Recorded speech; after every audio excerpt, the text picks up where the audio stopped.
Nesta era de crise econômica no Brasil e no mundo, predominam as propostas de solução por meio de uma linha liberal e ortodoxa, que prega o equilíbrio das contas públicas, o controle do déficit fiscal e a redução da dívida pública.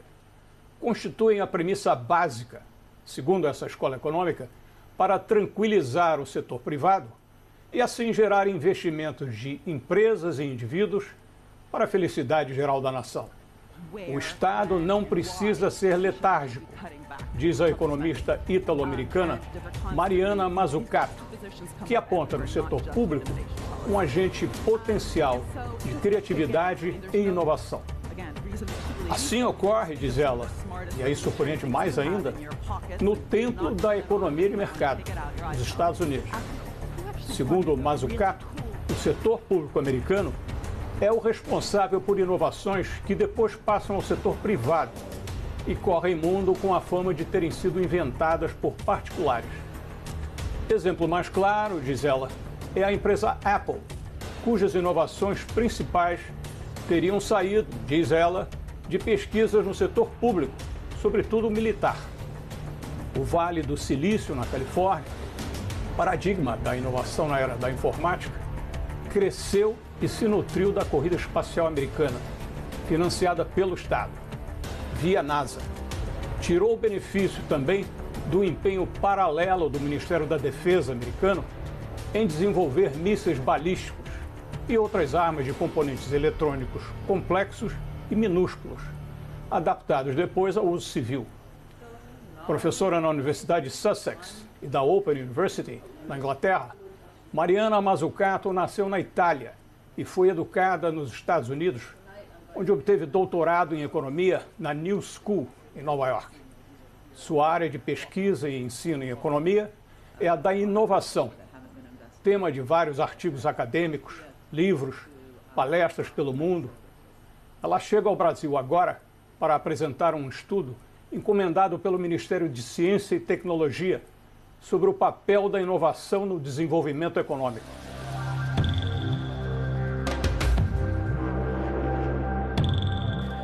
At the request of the Brazilian government, you have prepared this report about the importance of innovation for the Brazilian economy, your area of expertise. How can Brazil consider innovation now when the country is going through such dire straits in the economy? Well, I think it's especially now that it should be thinking about lifting its eyes beyond its internal problems. And what we know, just looking internationally, is that it tends to be investment-led and innovation-led growth that allows economies not only to recover, but to have long-standing growth. And so, especially in a country which is undergoing a recession, let's forget whether it occurred because of political or economic reasons, there's currently a recession in Brazil, thinking about how to actually stimulate private and public investment is absolutely key. So Keynes was very good on this, right? So Keynes talked about the importance of counter-cyclical spending.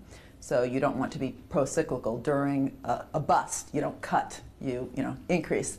But he also, I think, talked about how it's also important to think big. So not just digging ditches and filling them up again, bridges and roads, but what can the state capacity, when it actually has a view of how to transform an economy, how can it do that? And so I think the point of innovation-led policy is to allow a direction for investment. These kinds of investments that you suggest for innovation cost public money in the short term, but in the long term increase competitiveness and GDP. But how can you do that when the government is trying to cut costs instead? Right. Well, first of all, let's just start with the facts, which is that the debt to GDP ratio in Brazil is very modest. This might come as a surprise to most of the people who might be watching this show, who've been told over and over again that the public budget is just too big, but it's 60%. That's nothing compared to the UK, which is 90%, the US, which is about 95%, the rest of Europe, which is over 100%. And what we know is that that actual number doesn't really matter. I mean, obviously, when it's way too high, like Greece's, it does matter. But, is it 50, 60, 70, 80, or 90? That's the magic number. That's not the point. The point is what you're actually doing with that public money. You don't want to be wasting it. You don't want to be squandering it. You want to have, if you want, strategic ministries, whether it's education, health, innovation, defense, to be working together to transform an economy. And yes, it costs money. But if you think about the debt to GDP ratio, if you're not actually stimulating those kinds of investments that lead to higher productivity and eventually higher GDP growth, then even with a modest deficit, your debt to GDP ratio can actually go to infinity almost. So as long as GDP is staying, stagnant, is not growing, take Italy where I'm from, we've had pretty low deficits for the last 15 to 20 years, but very little growth in productivity and very little growth in GDP. Hence the ratio of debt to GDP has just gone sky high because the denominator is not growing. So then the question is, what do we actually know that increases growth of GDP in the long run? And these are investments in research and development, in human capital, in training and education, but not just throwing money at these areas, also doing it strategically. And this is what we mean also by the necessity to actually increase the capacity, the competence, the capabilities also of government institutions, as well as private sector institutions, in order to think strategically about how to catalyze investments in these different areas and create the partnerships between the public and private sector, which are so crucial. Suppose you're going to meet President Dilma Rousseff. As you understand now, she's pretty busy with several other topics. So if you don't have much time, you have to summarize to her in a brief encounter. What are you going to tell her about your report? So how many minutes would I have? No, so, well, first of all, when I was there last, I actually met with her and 7 ministers, including the finance minister, Joachim Levy, who was still there. He has since left. And I was quite surprised by the sort of very positive, if you want, outlook that these 8 different, well, 7 plus Dilma, if you want, different ministers had on the need to actually look again at both the strengths and the weaknesses of the Brazilian innovation system, and looking at, if you want, international studies, learning from international studies about how to move forwards. If I have a little time with her, I mean, the big question is how much time she'll have after I have time with her in terms of being in the government. It's going to be a short time, so you have to summarize. What do you recommend to her, not to her technical assistant? I think what she needs to do on the economy, again, forget the political crisis, I'm not a political scientist, is to focus on the need, obviously, for state capacity to react, and again, as I said before, to have counter-cyclical measures. But instead of just thinking of it as a quantity, a bag full of money that then one sprays across different ministries, to really think strategically about how to increase the capacity of this decentralized network of public institutions in order to foster innovation-led growth. And so the point of our report, it's even in the title, we talk about a mission-oriented innovation policy, and that really is centered around transformational change. So this is not about innovation just going from an iPhone 5 to an iPhone 6 or just focusing on high tech. It's about transforming how all the sectors interact also together, but around challenges, societal or technological problems that the economy might have. And because the economy is having such problems right now, I think that this might just be a breath of fresh air at the right time in a period in Brazil's history where it's so, in some ways, depressed. I mean, yes, there's people in the streets waving their hands a lot, but there's a depression in terms of, say, the future of the country, what actually can be done, given the levels of corruption, given the, if you want, incapacity currently, at least, of Congress to move. You mentioned that you were there and you saw Minister Joaquim Levy at the time. As you know, he left the position, but now Nelson Barbosa occupies that position. He recently said, the role of government is to stimulate the economy in order to recover income, jobs, and tax revenue. It seems to be pretty much along the lines of what you think as well. It depends, yes. Well, it depends what one means by that word. So even in the UK where I live, we also talk about stimulating the economy, but then it ends up just being done indirectly, for example, through different types of tax incentives. I very much believe in the need to look at both direct and indirect measures. When we just focus on different types of, say, tax incentives in order to stimulate, we assume that the private sector already wants to invest. What we actually know, again, if you look at history in different countries, but also the history of sectors, is that the private sector only invests when it sees the potential, if you want, growth in a particular market when they see an opportunity, and their expectations about those opportunities increase. And what we know is that these expectations about future growth possibilities, which can be both technological and market, if you want, opportunities, tend to be highly correlated with direct government spend in a particular area, because the kinds of investments that are often required where the private sector is not investing are in those areas which have high technological and market uncertainty, as well as high capital intensity. And so when we talk about stimulating the economy, it should really be directed at those areas where the private sector is not currently moving, where we have high additionality, meaning making the private sector do what it wouldn't have done anyway. And currently, one of the problems in the Brazilian economy is that it has a very inertial private sector. And it's amazing how little attention is being given to that. Someone once told me that we have capitalism without capitalists in Brazil. When you talk about inertial, that's usually associated with the state in Brazil. And the state is seen as bureaucratic, lethargic, and incompetent, and only gets in the way of the so-called dynamic sector, which is the private sector.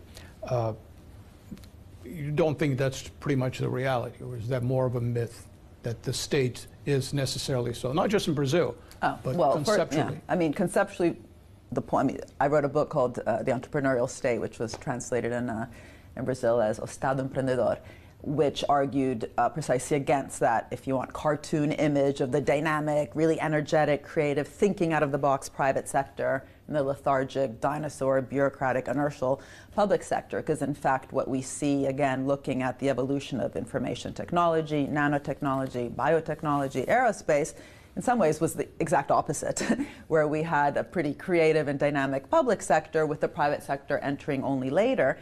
And unless the partnership between the two becomes a dynamic one, if anything, this, if you want, parasitic relationship, or if you want, a parasitic relationship emerges, which is that the private sector continues to depend on the public sector to do what it eventually actually should be doing. And what's interesting, if we look at history, is that private sector investments often increased when there was proper deals with the government. So, for example, one of the most dynamic private sector research and development laboratories in the US was Bell Labs inside AT&T. And AT&T at the time was a monopoly, and the government forced basically AT&T to reinvest its profits into the real economy innovation, big innovation, in order to retain its monopoly status. What we don't have today are those kinds of healthy deals where we don't just ask government for more, but it comes, if you want, conditionally, based on an increase in private sector investment. And that's a healthy deal. That's not a backroom deal. Well, the backroom deals is usually thought upon when you consider the government supporting certain companies, national champions, or certain sector subsidizing it.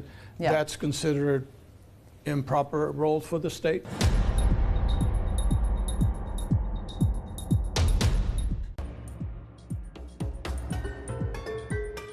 Well, the backroom deals is usually thought upon when you consider the government supporting certain companies, national champions, or certain sector subsidizing it. Yeah. That's considered improper role for the state? Right. Well, first of all, the kinds of support that big national champions, say like Embraer, get in Brazil are completely at par with the kind of support that Boeing or Airbus get abroad. So for national champions to compete through innovation, they need state support. Why? Because what innovation requires is not any kind of finance, but patient, long-term, committed finance. And what we have in the whole world, but in some ways even more so in Brazil than some other countries, is a private financial industry interested mainly in gambling, not providing that kind of patient finance to real industry and to innovation. They're incredibly risk-averse, and simply, it's just a fact, have not been a key provider of that kind of finance. Even in the US, private venture capital, for example, which is there precisely to fill that gap. So private banks tend to be much more risk-averse, say, than venture capital, but even venture capitalists have become exit-driven, short-term oriented, wanting their returns in 3 to 5 years, when even the Death Valley phase of the innovation chain, when you actually require venture capital, sometimes can last 10 or 15 years. So if it's not going to come from the public sector, who's going to provide it? Now, in terms of picking specific firms and technologies, which you were hinting at, You know, the example I always give is the iPhone. So every specific technology in the iPhone that makes that phone smart and not stupid was picked. It was picked. So the internet was picked, GPS was picked, Siri was picked, touchscreen display was picked. What do you mean by picked? Were chosen through government policies, whether it was through DARPA, which is an innovation agency like FINEP, in the Department of Defense, whether it was through the CIA, which actually funded the touchscreen display, or Siri, the voice-activated system where you can talk into your iPhone, that was also funded by DARPA. This was not spreading public money across the board and waiting for miracles to happen. This was very directed. For each one of those investments, so for every successful internet, there's 8 or 9 failures. We know that. You know, any venture capitalist will tell you that's normal. But precisely because we pretend that the government is just there to level the playing field, as opposed to tilting it in the particular direction of what it wants to be done, we also haven't allowed it to reap back, if you want, a reward for the successes in order to cover the inevitable losses from the failures. One thing that's very interesting in Brazil, but also in China and in Germany, is that you do have a public bank, right? You have BNDES, Germany has KfW, China has the China Development Bank, and these public banks do one thing that the US government hasn't learned, which is precisely to treat the investments as an investment. So perhaps, you know, retaining equity, for example. For the government. Well, for the government, for the treasury, for the taxpayer that funds them, right? So I think something like 80% of BNDES's return on equity goes back to the treasury, which then can fund, you know, health, education, whatever, or even give it back, you know, part of it to BNDES to do future investments. I think BNDES only retains 20% of its return that then it can fund again through a revolving fund. That's normal. You know, having a revolving fund is normal for the venture capital sector. Instead, the US has always thought that that return would simply occur through, say, tax. And of course, what's happened to tax around the world is well known. So capital gains tax has fallen immensely. We also have much more opportunities for both tax evasion, tax avoidance, loopholes of all sorts. And it's not clear whether tax alone is enabling public sector agencies to, if you want, reap back some reward for these very high-risk investments. True, but as you find out, the current deficit in Brazil is 10%. Yeah. And people go back to that issue, that with a deficit of that magnitude and the high interest rate in Brazil, you can't really be thinking about government investment. Right. So do you think there's an obsession with public deficit? Yes, there absolutely is. Well, it's not about the number. So the U.S. had a 10% deficit in 2009 in order to get out of the crisis. And what did it do with that money? I think it was the 800 billion ARA scheme, which ended up giving a lot of that to the Department of Energy, which created a sister organization in the Department of Energy to DARPA in the Department of Defense to really steer the countercyclical stimulus of Obama. So they set up ARPA-E, which is, again, a sister organization to DARPA, but in the Department of Energy. And it's quite clear now that it was precisely those kinds of investments targeted towards renewal of the U.S. economy, which are the causes of the limited growth, if you want, that the U.S. currently is experiencing. I mean, the U.S. is, in fact, getting its act together again. Productivity is rising, jobs are rising.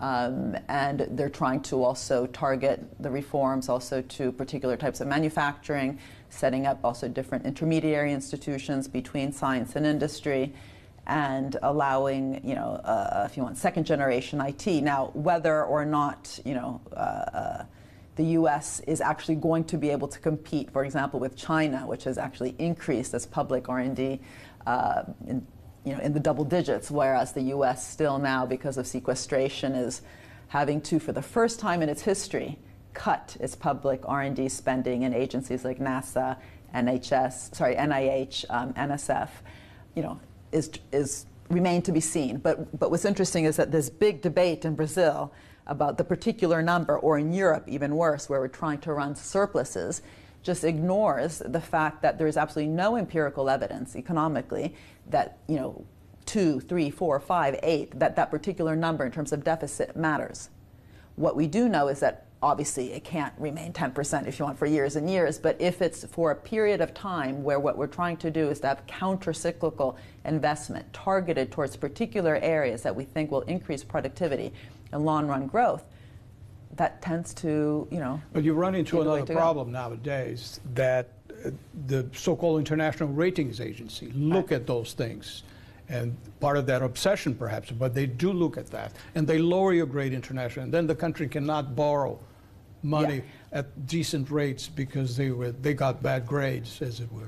The ratings agencies were actually very much part of the problem. It's very sad, actually, that these types of public institutions, including public banks worldwide, are being limited in their ability to act. For example, even the European Investment Bank has limited its counter-cyclical spending because it wants to retain its AAA rating by agencies which we know are extremely problematic.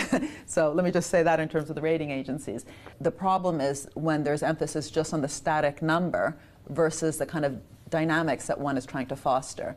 And so again, what we definitely need is institutions that will provide this patient, committed finance, whether it's going to come from the private sector or the public sector. I'm happy to remain agnostic.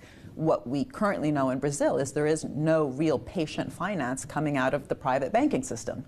So if Brazil simply wants to compete worldwide through, say, an Irish kind of strategy, which is, almost enterprise zone, come here, capital, we have, low tax or whatever, that's one thing. But if it wants to actually compete through innovation and compete by producing the kinds of high quality products and services that the world eventually will buy, then it really needs to think strategically about its industrial strategy, its innovation policy, and how to become competitive. And this has never happened. There's simply no historical evidence whatsoever that it's ever happened without a strategic public sector working alongside the private sector. So it would be wonderful if we could have a pause and we could actually have discussions between small, medium, large companies in Brazil and different types of public sector institutions in Brazil, and how to work together in creative, dynamic ways in the future, and just shift the conversation. Carry out your corruption procedures, fine. Obviously, that needs to be sorted, but let's look up a minute and think about what are the new societal and technological challenges that the country can face with a dynamic network of different public and private actors.